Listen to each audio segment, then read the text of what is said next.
Understanding tracking number, a guide for English learners. Hello, everyone. Today, we're going to explore a very useful term, tracking number. This is a phrase you might encounter when sending or receiving packages. Let's dive into what it means and how it's used in everyday contexts. A tracking number is a unique code assigned to a parcel or package when it is shipped. This code is crucial for monitoring the package's journey from the sender to the recipient. It's typically a combination of letters and numbers. Using a tracking number is simple.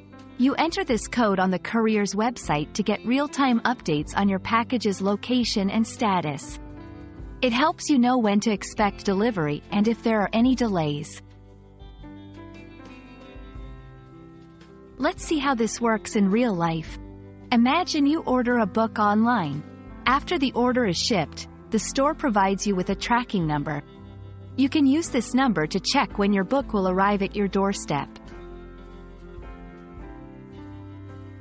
1. Where do I find my tracking number?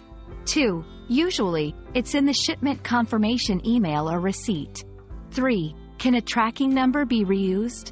4. No, each tracking number is unique to your package. That's all about tracking numbers. I hope this video helps you understand how they work and how useful they are in managing your deliveries. If you found this helpful, feel free to like and share this video. Happy learning, and see you in the next one.